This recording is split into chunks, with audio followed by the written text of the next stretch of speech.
Olá a todos, este vídeo é para apresentação do seminário da disciplina de caracterização de canais de rádio do programa de pós-graduação em Engenharia Elétrica da UFMG. O professor da disciplina é o Cássio Gonçalves do Rego, meu nome é Renan Matheus Soares da Silva e o título do paper a ser apresentado é a investigação da transferência de energia sem fio WPT de campo distante baseada em reversão de tempo com matriz de antenas em um ambiente complexo. E aqui nós temos os autores do trabalho. Quanto à introdução, né, o WPT de campo distante é basicamente baseado no envio e recebimento de ondas eletromagnéticas irradiadas que permite a transmissão de energia em um alcance maior. Essa tecnologia ela vem sendo muito estudada, utilizando também em conjunto a formação de feixes, ou BF do inglês beamforming. Esses estudos vêm mostrando que o BF utilizado em ambientes complexos vem trazendo algumas desvantagens. Então, basicamente, esse trabalho aqui traz uma contraproposta, que é fazer o estudo do WPT de campo distante, mas com reversão de tempo, ou seja, do TR e do inglês Time Reversal. O TR basicamente permite o foco de onda espacial e temporal e faz com que, assim, consiga-se aproveitar os efeitos de multipercurso causados por aquele ambiente complexo. Então, basicamente, o trabalho tem um objetivo, é fazer o estudo do WPT de campo distante em TR e comparar esses resultados, né, com do WPT de campo distante BF. Para poder fazer essa comparação, os resultados são obtidos através de experimento. Né? A primeira etapa é de propagação RF, de radiofrequência, e a segunda de retificação. Aqui nós temos a estrutura do BF e do TR no caso. Né? Basicamente, os dois têm um array de transmissão, né, que são uma matriz de antenas, aqui são 4 nesse trabalho utilizado, e uma antena receptora para ambos os lados. Vale ressaltar que a antena receptora ela precisa também ter uma antena transmissora para poder enviar um sinal de beacon. Nós vamos ver isso para frente. E para receber esse sinal de beacon, então, as antenas transmissoras também têm que ter uma antena receptora, tá bom? Aqui nós temos a posição relativa entre antenas e sua fase, isso aqui para BF, ok? Então, como eu disse, a antena receptora, ela transmite o sinal de beacon com a sua antena transmissora, né? Óbvio. Esse sinal de beacon ele é recebido pelo array de antenas, né? Pela matriz de antenas, e quando ele recebe esse sinal de beacon, ela consegue modular a amplitude e a fase e direcionar o feixe diretamente onde ela quer, e aqui no caso, basicamente, é na antena receptora, ok? Então aqui a gente consegue entender isso dessa figura. O sistema nocional que nós temos aqui é um diagrama de blocos para a gente poder também entender mais o sistema. Lado A a gente tem aqui o BF e do lado B o TR. Para a BF a gente tem aqui uma fonte de RF, né, de radiofrequência, que ela emite uma potência, e ela é dividida para N sistemas. O trabalho aqui ele está utilizando 4, tá bom? E essa potência ela é faseada, como eu disse anteriormente, e posteriormente é da do ganho, né, em dBi, se for pensar. As ondas eletromagnéticas transmitidas, elas são ondas contínuas simultâneas, né, CW. Então, a gente pode entender isso dessa forma, que é diferente aqui já do caso do TR, que as ondas transmitidas aqui, elas são, no caso de modelo chaveado, ou seja, elas não são contínuas e simultâneas, são pulsos curtos. Por que ela trabalha em modo chaveado aqui? Porque a gente tem apenas uma fonte de RF aqui no caso. Para não trabalhar de maneira chaveada, seria necessária uma fonte para cada antena do array, tá bom? Lembrando que esse sinal transmitido aqui em ambas as situações é após ambas os arrays de antenas transmissoras receber ali o sinal de beacon, tá bom? Tanto para BF quanto para TR.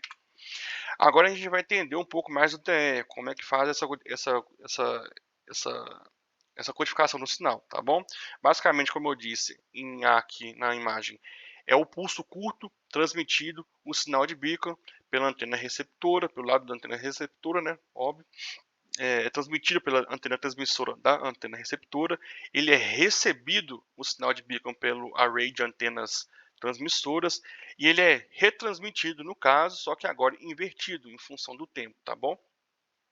E finalmente ele é recebido pela antena receptora e basicamente o sistema consegue reconstruí-lo, né, no caso de sinal aproximadamente, tá bom? Então ele consegue ajustar.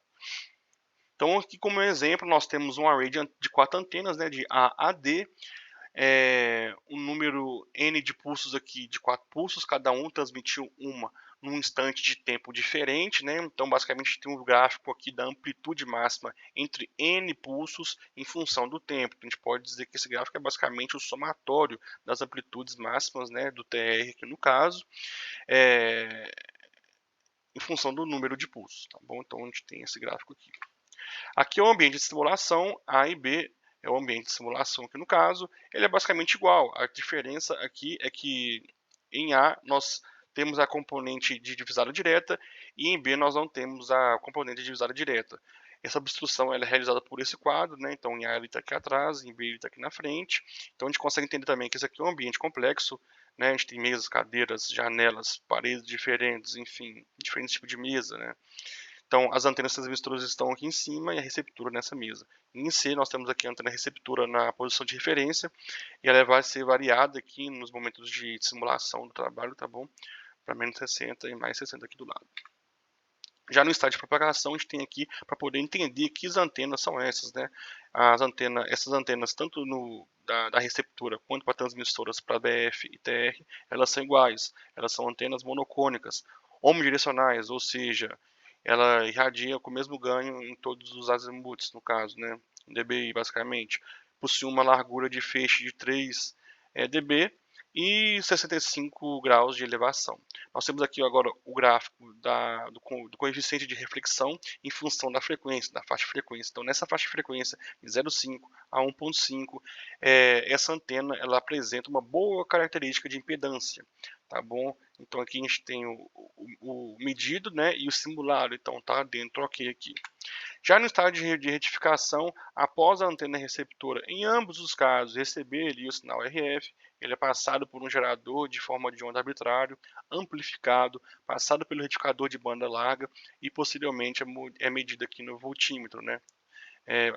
As tensões de pico no caso. Então a gente pode falar que os sinais do domínio do tempo, tanto BF quanto TR, do estágio de propagação usado como sinais de entrada para são usados, né, como sinal de entrada para o retificador RF para DC.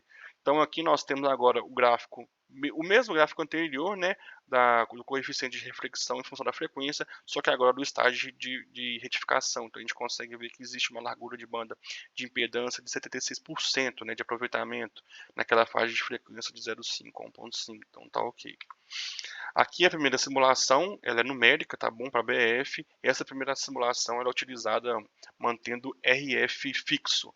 A primeira aqui é para o espaço livre, B aqui no caso é para componente de visada direta e C sem visada direta. A aqui no caso do componente do espaço livre é basicamente uma situação de referência apenas, tá bom? Um caso de referência, no caso onde que o feixe ele é gerado perfeitamente na direção da antena receptora. A gente consegue entender aqui nesse sistema que basicamente a intensidade do campo eletromagnético aqui irradiado, né, indica que o feixe pretendido está prejudicado, ou seja, devido, se a gente conseguir ver aqui, a irradiação da medição do campo aqui está sendo prejudicado. Basicamente, ele enfim, está tendo esse espalhamento devido ao ambiente multipercurso, né, ou pelo ambiente complexo, ou seja, pelas componentes multipercurso. É feito posteriormente agora uma simulação numérica com antena RX variando, anteriormente foi com ela fixa, né? Agora é com ela variando. Então aqui os gráficos eles estão plotando o campo elétrico em função da posição lateral e plotado em 5 instantes em posições diferentes, tá bom? 1, 2, 3, 4, 5, a gente consegue ver aqui em cima. Aqui é com componente de visada direta, aqui é sem componente de visada direta, e a gente consegue perceber que basicamente essa distribuição do campo, ela permanece quase que idêntica, tanto para componente com visada direta, quanto sem visada direta. Já a simulação numérica TR não utiliza o espaço livre, tá bom? Mas ela faz apenas para componente de visada direta e sem visada direta. A gente consegue entender aqui que o foco o foco da transmissão é totalmente direcionado na antena receptora, né, tá? E aqui a gente consegue ver que existe uma menor intensidade do campo eletromagnético, basicamente porque Não sei se vocês lembram, mas o TR, no caso, ele trabalha nesse trabalho aqui em específico de modo comutado. Então, essa captação do campo eletromagnético é de apenas da transmissão de uma daquelas antenas do array de 4 antenas, no caso. Tá bom? Então, aqui o foco da onda, onde ocorre, o foco aqui a gente consegue verificar que é na antena de recepção, tanto com visada direta quanto sem visada direta, ou seja, que basicamente o campo está localizado no receptor, né? Enquanto ele está meio que baixo também em outros locais. Isso basicamente indica que a transmissão aqui ela é seletiva e, enfim, bem sucedida. E aqui também tem a simulação numérica agora para TR, porém com RX variando. Na mesma situação anterior, ele é plotado em 5 diferentes locais também, tá bom? Então a gente consegue verificar que existe um pico que aparece no local de recepção desejado para todos os 5 casos. Então aqui a gente tem o amarelo, por exemplo, mais 60. Tem um pico, vermelho, enfim, mais 30. Tem um pico, preto, 0, tem um pico. Enfim, a gente consegue observar isso tanto no campo elétrico medido aqui em função da posição lateral com visada direta, quanto sem visada direta. Então isso indica mais uma vez a seletividade do sistema, né? Ela basicamente ela é bem sucedida. Então, enfim, é isso. E aqui, finalmente, a gente tem aqui os gráficos de tensão. Basicamente, eles são medidos, né, em função da posição lateral. O paper traz basicamente 11 desses gráficos, variando em 6 centímetros a partir de menos 30, então vai para menos 24, né, enfim, vai até menos 24, menos 18, vai caminhando, mas para simplificação aqui eu utilizei os casos mais extremos e o do meio, né? Então, para menos 30, mais 30 e 0. Então, aqui a potência, a tensão de pico, né? Peak voltage, em função da lateral. E que a gente consegue observar aqui?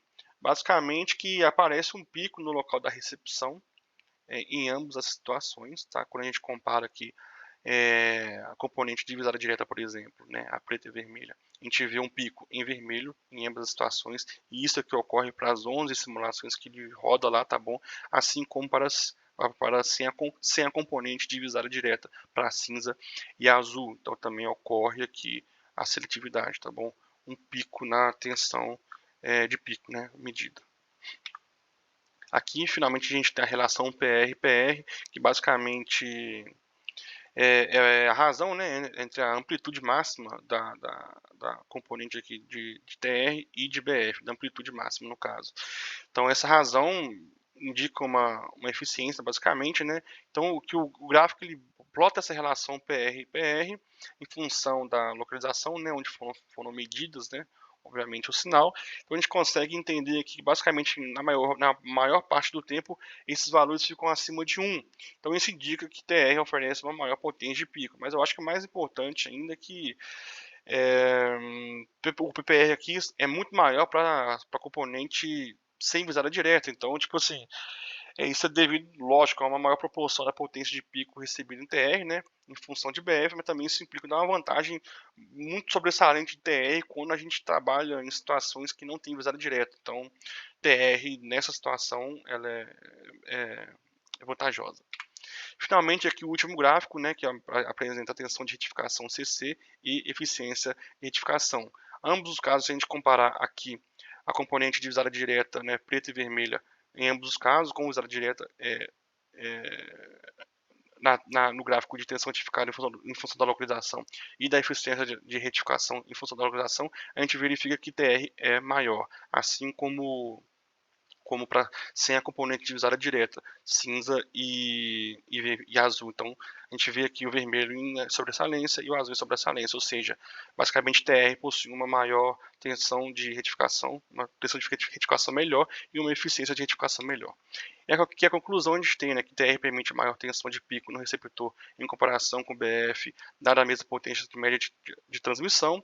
TR também é mostrado para fornecer seletivamente a potência de pico no local do receptor pretendido no ambiente complexo, e os sinais recebidos usando o TR geralmente levam a uma maior tensão de ser retificada e eficiência de retificação, a gente acabou de ver isso agora. E os resultados gerais implicam agora que o TR pode superar o BF na entrega seletiva de energia na carga com maior eficiência de retificação. Então, pessoal, muito obrigado a todos. Até mais.